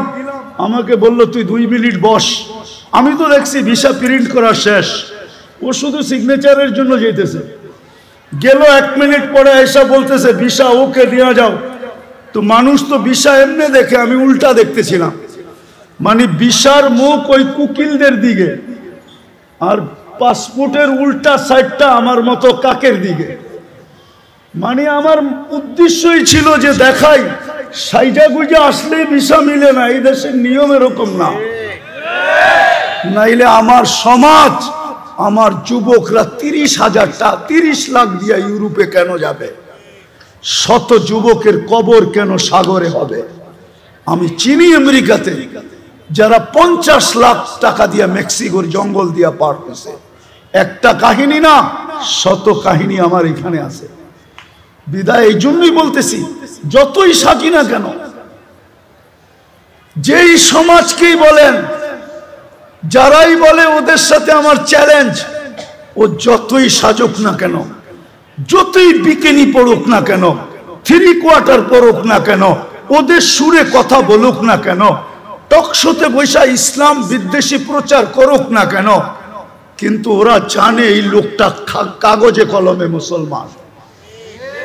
শুধু আমাদের থেকে কিছু নেওয়ার জন্য এরকম ভান ধরছে, নিজেকে সাজাইছে। ওরা কোনোদিন মনে প্রাণে আপনাকে মুসলমান, আপনাকে ওদের ভাবে না, ভাববে না, কোনো দিন না। বিদায় শেষ কথা, আসেন সিরাত এটাই আজকে দুরবস্থা, শুধু রসুলের আদর্শ ছাড়ার কারণে।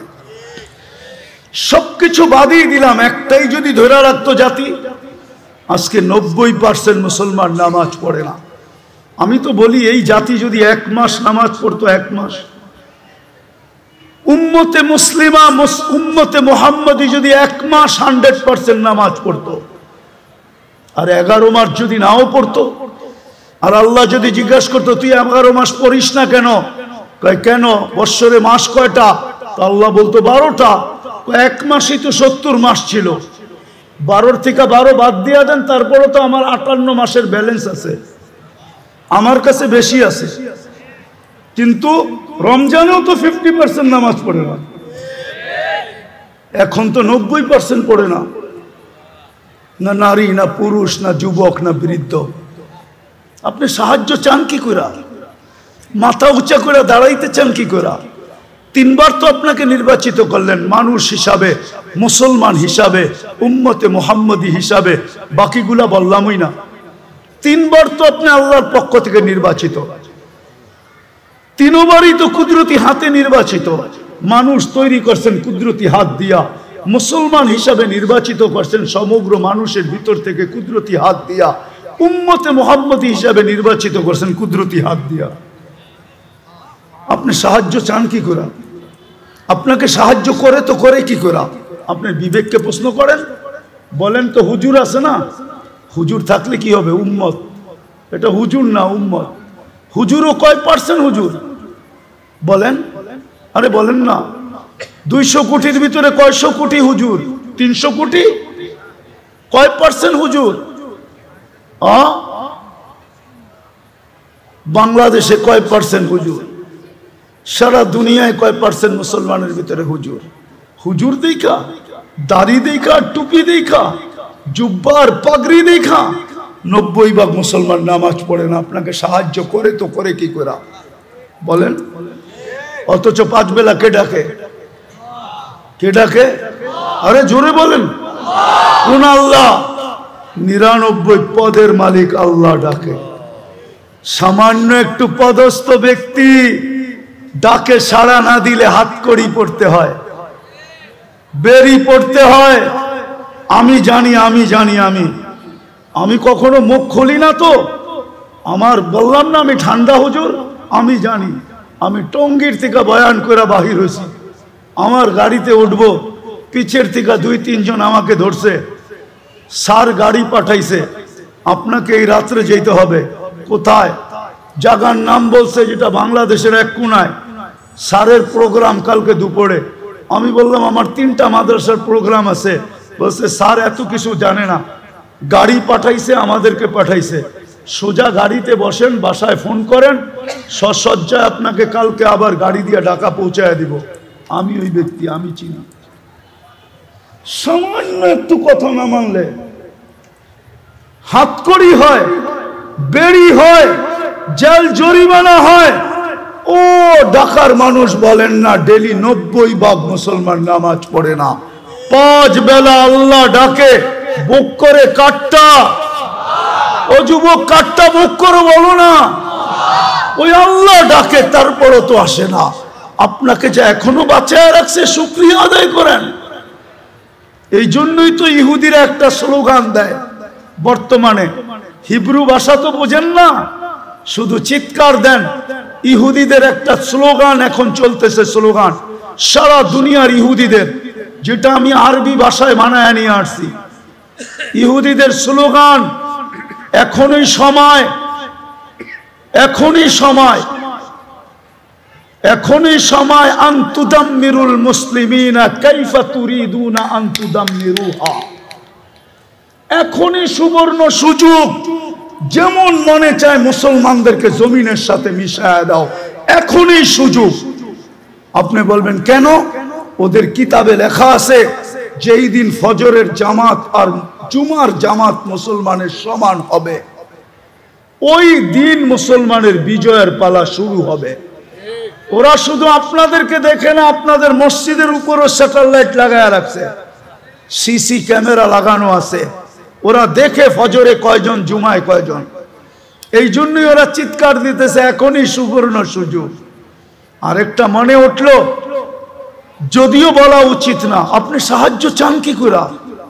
সৌদি আরবের মতো দেশের পোশাকের কি অ্যাডভার্টাইজ দিতে যায়, খোলা আকাশের নিচে খোলা মঞ্চে উলঙ্গ ডান্স দেখেন না? আপনি সাহায্য চান কি করে? বলেন কি করে চান? কি করে চান? যুবকদের পায়ে হাত দিই, সারা রাত্র আনলিমিটেড। হয়তো ঘরে ওয়াইফাই আছে, নাইলে প্রতিবেশীর পাসওয়ার্ড আছে, দুধের হটস্পট আছে। আর যদি তাও না থাকে তো ঢাকা শহরে এই মধুবাগে পাওয়া যাবে, সারা রাত্র নেট বিক্রি করার জন্য ও সজাগ থাকে। যার নেট শেষ, সাথে সাথে যোগাযোগ, সাথে সাথে এমবি পাঠায় দেয়। সারা রাত্র নেটের ভিতরে ঘুরতে থাকে, কিনা দেখে। সাহায্য চান কি করে? বিদায় আসেন, আসেন, আসেন, আসেন, তওবা করি আজকে, তওবা। একটাই রাস্তা খোলা আছে উম্মতের সামনে, যদি 200 কোটি উম্মত তওবা করে। কিন্তু আফসোস তো আমাদের, আফসোস আমার এটাও, আমাদের স্কলারদের কাছে আমার একটা আফসোসের আবেদন, আজ পর্যন্ত কোনো দুনিয়ার কোনো দেশের স্কলারদেরকে দেখলাম না ধর্মীয় স্কলারদেরকে সারা দেশের মানুষকে বলল যে চলেন ফিলিস্তিন আমাদের থেকে 7 সমুদ্র 13 নদীর ওই পারে, আমরা কিচ্ছু করতে পারি না, চলেন আমরা একটা দিন তওবা ডে উদযাপন করি, আজকের দিনে আমরা তওবা করব। অথবা আজকের দিনটা আমরা ওদের জন্য রোজা রাখা ইবাদতের ভিতরে কাটায় আল্লাহর কাছে মেসেজ দিব, আল্লাহ 7 সমুদ্র 13 নদীর এই পারে আমরা না টাকা পাঠাইতে পারি, না পয়সা পাঠাইতে পারি, না ওদের জন্য কাপড় পাঠাইতে পারি, না খাদ্য পাঠাইতে পারি, আমরা কিছু করার ক্ষমতা রাখি না, আমরা যাইতেও পারবো না। যদিও সমস্ত দেশ অনুমতি দিবে, কিন্তু আপনার প্রতিবেশীর দেশ অনুমতি দিবে না যে আপনি ইসরায়েলে ফিলিস্তিনে যাবেন ইসরায়েলের বিরুদ্ধে, আপনার প্রতিবেশী দেশ আপনাকে অনুমতি দিবে না না না না না না, কেন সে তো ইসরায়েলের সবচেয়ে বড় বন্ধু, অনুমতি দিবে না। বিদায় যদি আমাদের স্কলাররা একটা দিন দিত, জাতিকে বলতো চলেন আমরা অমুক দিন রোজা রাখি, তওবা করি, আল্লাহর কাছে ইবাদত করে বলি, মেসেজ পাঠাই, কিন্তু আজ পর্যন্ত তো একটা দেশেও দেখলাম না, একটা দেশও তো পেলাম না, কোন স্কলারের মুখ থেকে তো এই আহ্বানটা জাতির সামনে আসলো না, বড় দুঃখ লাগে। এই জন্য আসেন আমরা এখন তওবা করি। করবেন? করবেন? হ্যাঁ পারবেন? কে কে করবেন দেখি? হ্যাঁ তাইলে বলে দেন আল্লাহ অতীত থেকে তওবা করলাম, বলেন বলেন, আপনি আমাদের তওবা কবুল করেন, আমাদের গুনাহ মাফ করে দেন। চলেন আপনাদের তওবার একটা প্রমাণ দিই। লম্বা হয়ে যেতেছে না তো? হ্যাঁ আবার কোনোদিন আসি না, না আসি কে জানে, এই জন্য মনে উঠলো, এই জন্য বলতেছি। আদম আলাইহিস সালাম বলতেছিলেন যে আমি একটা ভুল করছি, করতে দেরি, আমাকে জান্নাত থেকে বাহির করে দিতে দেরি করেন নাই, সত্য তো? কিন্তু উম্মতে মুহাম্মদী সারাদিন গুনাহ করবে, রাতের 3 ভাগের 1 ভাগ অতিবাহিত হইতে দেরি, আল্লাহ উম্মতে মুহাম্মদীকে ডাইকা ডাইকা গুনাহ মাফ কইরা জান্নাত হাতে উঠায়া দিয়া দিবেন। জিজ্ঞাসা করেন এই হাদিস আছে কি নাই? আমরা তওবা করছি যখন নিষ্পাপ, নবীর সব আদর্শ বাদই দিলাম, একটা আদর্শের উপরে চলেন আমরা উঠি, সব আদর্শ বাদ দিলাম। আল্লাহ রসুলের সবচেয়ে বড় আদর্শ, জমিনে যখন পা রাখতে দেরি, চাদরে রাখতে দেরি, সেজদা করতে দেরি করেন নাই, শুধু চাদরে রাখছেন। দাই শেফা আব্দুর রহমান ইবনে আউফ রাদিয়াল্লাহু তাআলা আনহুর আম্মা চাদরে রাখতে দেরি, ডাইন দিক হয়ে সেজদা করতে দেরি করেন না, লম্বা সেজদা। আম্মা জান বলছিলেন, বেটা সেজদায় যে কি বলছিলি তুই আমি জানি না, কিন্তু তুই সেজদায় কিছু বলতেছিলি। আমি তো বলি সেজদা করেন নাই, উম্মতকে মেসেজ দিছেন, উম্মত নামাজ নামাজ নামাজ নামাজ। এই জন্য যাওয়ার সময়ও চিৎকার দিছিলেন, আসসালা আসসালা, নামাজ নামাজ নামাজ। আর সবচেয়ে বেশি ব্যথিত ছিলেন যখন মুসা আলাইহিস সালাম বলতেছিলেন 50কে তো 5 বানায় নিয়ে আসছেন বটে, কিন্তু উম্মত পড়বে না, আরো কমায় নিয়ে আসেন, আরো কমায় নিয়ে আসেন। কিন্তু লজ্জার ছাপ চেহারায় ছিল, বলতেছিল লজ্জা লাগে, 9 বার গেলাম আবার যাব, কিন্তু দিলে আগুন জ্বলতেছিল, না পড়লে এই চেহারাটা আল্লাহকে কি করে দেখাবো। আমার মনে হয় তখনই আল্লাহ কানে কানে বলে দিছিলেন, বন্ধু যান, নিয়া যান, পড়বে 5 ওয়াক্ত, সওয়াব দিব 50 ওয়াক্তের। পরিশ্রম কমায় দিলাম, সওয়াব কমাবো না, বরং আরো বাড়ায় দিব। বাজমাত পড়লে 1 ওয়াক্তের সওয়াব 270 ওয়াক্তের দিব, মক্কায় পড়লে 1 লক্ষ ওয়াক্তের দিব, মদিনায় পড়লে 50,000 ওয়াক্তের দিব, বাইতুল মুকাদ্দাস পড়লে 25,000 ওয়াক্তের দিব। সাথে সাথে বন্ধু নিয়ে যান, আমি ডাইকা ডাইকা পড়ায় নিব। অফিস ওয়ালাকে অফিস থেকে ডাকবো, আদালত ওয়ালাকে আদালত থেকে ডাকবো, খামার ওয়ালাকে খামার থেকে ডাকবো, মেইল ওয়ালাকে মেইল থেকে ডাকবো, হাটওয়ালাকে হাটের থেকে ডাকবো, বাজারওয়ালাকে বাজার থেকে ডাকবো, ঘাটওয়ালাকে ঘাটের থেকে ডাকবো, রোডওয়ালাকে রোডের থেকে ডাকবো, বাড়িওয়ালাকে বাড়ির থেকে ডাকবো, ঘরওয়ালাকে ঘর থেকে ডাকবো। এমনকি ঘুমায়া থাকলেও আমি উঠায়া নিব, আসসালাতু খায়রুম মিনান নাওম বইলা আমি ঘুমের থেকে উঠায়া নিব। একটা আদর্শের উপরে চলেন, আজকে আমরা একমত হই যে আজকের থেকে আমরা নামাজ ছাড়বো। ওয়াদা? হ্যাঁ, পাক্কা? নামা আরেকটা কাজ করতে হবে, তাইলে ইনশাআল্লাহ ইহুদিদের স্লোগান ভাঙ্গা যাবে। ওরা কিন্তু আজকে স্লোগান দিতেছে, আমি প্রমাণ দিতে পারবো আপনাকে। ওদের কিতাবে লেখা আছে এটা সত্য, আপনি প্রমাণ নিলে নিতে পারেন আমার কাছ থেকে। আজ থেকে বলি না, আমি এটা 90 দশক থেকে বলি, কারণ আমার কাছে অকাট্য প্রমাণ আছে। ওদের কিতাবে লেখা আছে যতদিন ফজরের জামাত আর জুমার জামার সমান না হবে 200 কোটি জান দিলেও কোনো কাজে লাগবে না, বিজয়ের পালা শুরু হবে না। আল্লাহর ঘর খালি আপনাকে বিজয় দেয় তো দেয় কি করে? এটা কি বিবেকে বোঝেন না? 5 বেলা আল্লাহ ডাকে আর 90% মসজিদে আসে না, যায় নামাজে দাঁড়ায় না, যেই জায়গায় আসে ওই জায়গায় দাঁড়ায় আল্লাহু আকবার বলে না। ওকে সাহায্য করে তো করে কি করে? আপনি জিতা যাবেন শক্তি দিয়া? জিতেন না, জিতেন না। কোথায় জিতলেন এই পর্যন্ত? কোথায় জিতলেন? কোথায় জিতলেন? 1400 বছর আগে সাহায্য কোথায় আপনার সাথে বলেন? কোথায়? 500 বছর আগে সাহায্য কোথায়? 1000 বছরের আগে সাহায্য কোথায়? শুধু চিৎকার দিয়া মানুষের ব্রেন উল্টা করলে হবে না যে এটা হইলেই আমরা সব করে ফেলবো। দুনিয়াটা এত সহজ না। রাগ হয়ে যাবেন আরেকটু বলবো? হ্যাঁ, আপনি জানেন এই কাপড়টা কয়বার সুদে ডুব দিছে? বলেন তো কেউ, কয়বার বলেন তো? আমি গয়না দিব 6 বার সুদে ডুব দিছে। 6 বার। কয়বার? কয়বার? কয়বার? 6 বার। যে তুলা চাষ করছে সে লোন নিয়ে তুলা চাষ করছে, যে তুলা ইম্পোর্ট করছে সে সুদ নিয়ে ব্যাংকের এলসি নিয়ে আগাম এলসি নিয়ে সে ইম্পোর্ট করছে, যে তুলার থেকে সুতা বানাইছে সেও মেইল করছে সুদের ব্যাংকের টাকা নিয়ে, যে তুলা সুতার থেকে গেরে বানাইছে সেও সুদের টাকা ওইখানে মিশ্রিত করছে, গেরের থেকে যে ডাইং করছে সেও সুদের টাকা নিয়ে মেইল করছে, ডাইং এর থেকে যে ফিনিশিং করে মার্কেটিং করছে সেও সুদের টাকা নিয়ে করছে। কয়বার হইল? সিস্টেমটা পুরা উল্টা হয়ে গেছে। আপনি চিৎকার দিলে কিছু হবে না। ফিরে আসেন, কোরআন এটাই বলে লিউযিকাহুম বাদাল্লাযী আমিলু লাআল্লাহুম ইয়ারজিউন। তোমরা পিছে ফিরো, পিছে পিছে দেখো, পিছে নবীর আদর্শের দিকে ফিরো।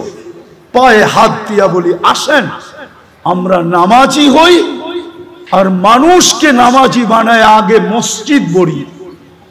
যেদিন ফজর আর জুমা এক হবে, সমান হবে, আপনার অপেক্ষা করতে হবে না, আপনার লড়তে হবে না। এই উম্মতকে আল্লাহ লড়াইতে চান না, তাইলে আল্লাহ থাইকা লাভ কি? আমাদের পরে তো কোনো উম্মত নাই, আল্লাহ ডিফেন্স কোন কাজে লাগবে? আমাদের পরে যদি উম্মত থাকতো ভাবতাম ডিফেন্স ওদের লেগে ব্যবহার করবে। আমাদের পরে তো কোনো নবীর পরে নবী নাই, তাইলে আল্লাহ ডিফেন্স কোন কাজে আসবে? আমি যদি আল্লাহকে প্রশ্ন করি আপনাকে লড়তে হবে না? বদর দেখেন না, ওমা রামাইতা ইদ রামাইতা ওয়ালাকিন্নাল্লাহ রামা। আমি যদি আল্লাহকে প্রশ্ন করি তাহলে রমজান মাসে 70 কিলোমিটার মদিনার থেকে দূরে বন্ধুকে কেন নিয়ে আসলেন? এই রমজান আর গরম। আল্লাহ যেন বলতে চায় বন্ধু না আসলে তো খেলা জমবে না। বন্ধুকে তো খেলতে আনি না, খেলা জমাইতে আসছি। আর দর্শক না হইলে খেলতে ভালো লাগবে না। বন্ধুকে তো দর্শক হিসাবে নিয়ে আসছি, বন্ধু দর্শক হিসাবে দেখবে আর আমরা খেলবো। আজকে মসজিদ বলেন, দেখেন কালকে আল্লাহ খেলে কি খেলে না। হ্যাঁ, আল্লাহর জন্য মশাই যথেষ্ট। যতটুক বললাম আল্লাহ আমাদেরকে আমল করার তৌফিক দান করেন। ঠিক আজিম সুলতান সাল্লি ওয়া সাল্লিম ওয়া বারিক আলা হাবিবিকা মুহাম্মদ কামা আনতা তুহিব্বু ওয়া তারদা। আল্লাহ বলার পর্ব ছিল শেষ, শোনার পর্ব শেষ, এখন ভিক্ষার পর্ব চলতেছে। আল্লাহ আয়োজনটা কাদের এটাও জানেন, আয়োজনটার আসল অনুমান কি এটাও জানেন, আয়োজনটা কারা করলো এটাও জানেন, আয়োজনের আলোচ্য বিষয় কি ছিল এটাও জানেন, সামনে কারা বসা আছে এদেরকেও চিনেন, অন্তরালে কারা হাত উঠায় আছে এদেরকেও চিনেন। আল্লাহ কোনো জিনিস আপনার কাছে লুকায়িত নাই, আপনি তো ওই আল্লাহ লা ইয়াকফা আলাইকা শাই হাত্তা দাবিবান নামলাতিস সাওদা আলা সাখরাতিস সাম্মা ফি লাইলাতিজ যুলমা। আল্লাহ ওই আল্লাহর কাছে হাত উঠাইলাম, কোন সময় উঠাইলাম এটাও জানেন, আপনি দেওয়ার জন্যই ডাকতেছেন।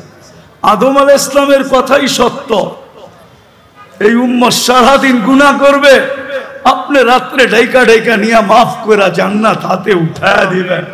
ওই সময়ই কিন্তু আমরা হাত তুললাম, বেশি কিছু চাবো না মালিক, অনেক দিতেছেন, অনেক দিছেন, অনেক যতদিন বেঁচে থাকি দিব।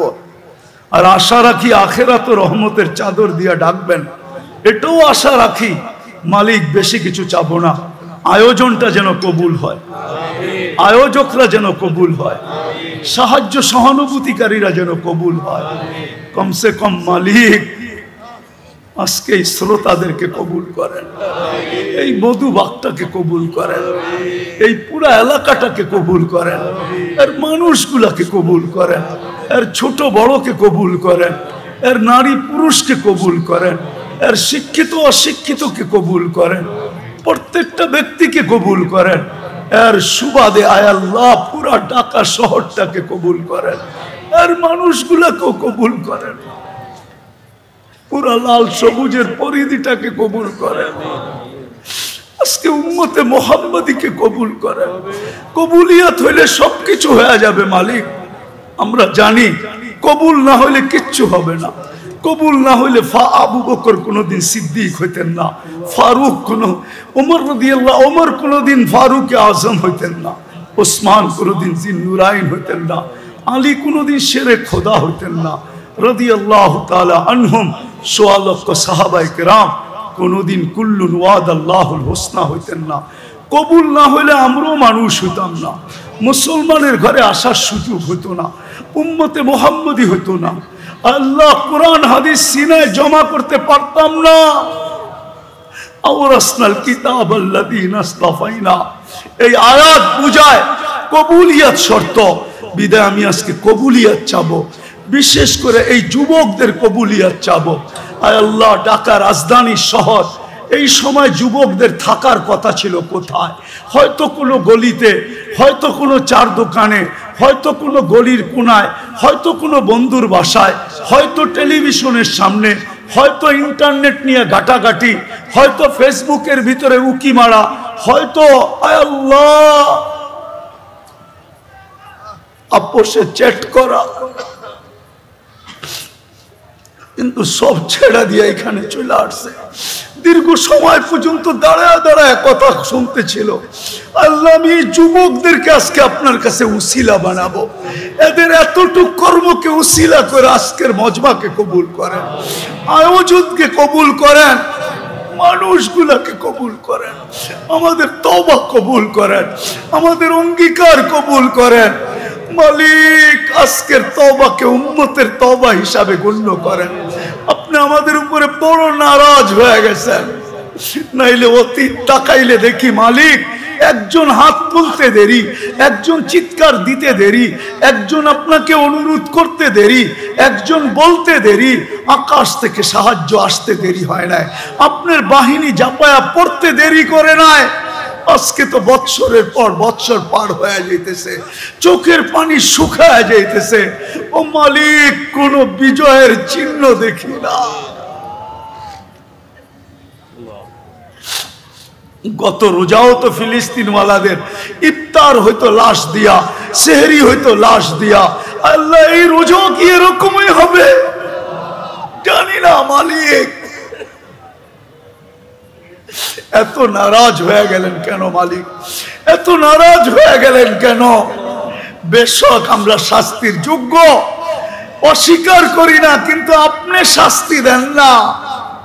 আপনার হাবিবের দুশ্মন, আপনার দুশ্মন, আমাদের দুশ্মন, ইসলামের দুশ্মন, কোরআনের দুশ্মন, হাদিসের দুশ্মন, সমস্ত কিছুর দুশ্মন, এদের মাধ্যমে আমাদেরকে পিটা খাওয়ান কেন মালিক?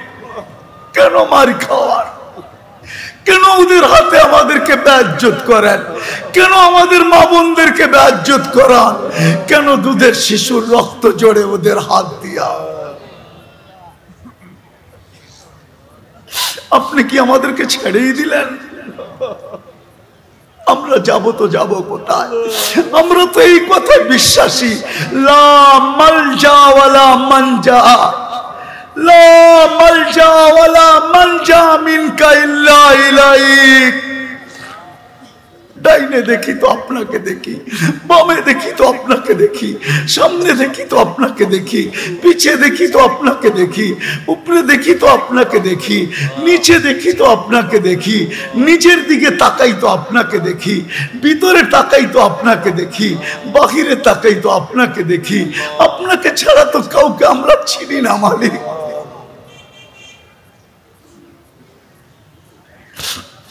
আজকে এই আলেমদের হাত খালি ফেরত দিয়েন না। আমারটা দিয়া দেন, কোনো আপত্তি নাই, কিন্তু আমার ডাইনে বামের আলেমদের হাত খালি ফেরত দিয়েন না। ইমাম খতিবদের হাত খালি হাতে ফেরত দিয়েন না। তুলাবাদের হাত খালি ফেরত দিয়েন না। তুলাবারা বসে আছে সামনে মালিক, যাদের পায়ের নিচে ফেরেশতারা ফলের গালিচা বিছায়। আল্লাহ ওদের হাত খালি ফেরত দিয়েন না। অন্তরালে মা বোনরা হাত উঠায় বসে আছে, এদের হাত খালি ফেরত দিয়েন না মালিক।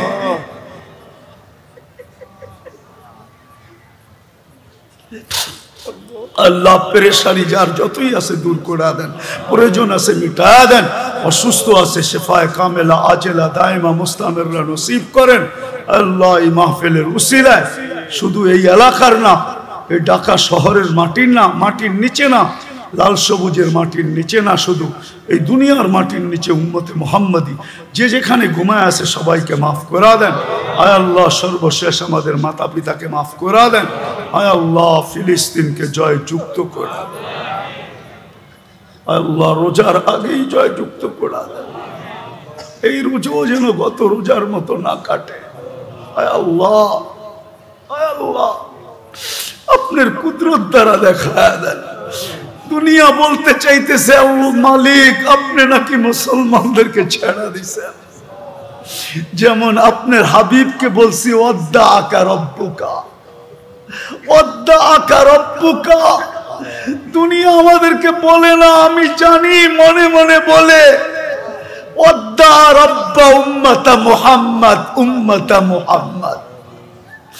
উম্মতে মুহাম্মাদের রব উম্মতে মুহাম্মদকে ছেড়া দিছে। হুজুররা জানে না, আমি জানি মালিক। দুনিয়া এখন এই চিৎকার দিতেছে, যেরকম মক্কার কাফেররা চিৎকার দিয়া বলছিল ওয়াদ্দাহু রব্বুহু, তার রব তাকে ছেড়া দিছে। নাইলে ওহি আসে না কেন? সপ্তাহ পার হইল কেন? 2 সপ্তাহ পার হইল কেন? আল্লাহ আজকে দুনিয়া বলতেছে আপনি নাকি আমাদেরকে ছেড়া দিছেন।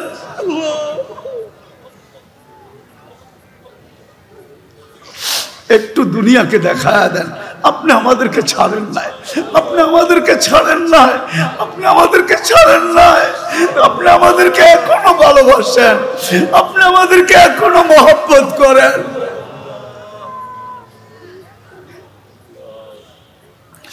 وصلى الله تعالى خير خلق محمد وآله وصحبه أجمعين برحمتك يا أرحم الراحمين। দয়া করে কেউ মুসাফা না করি।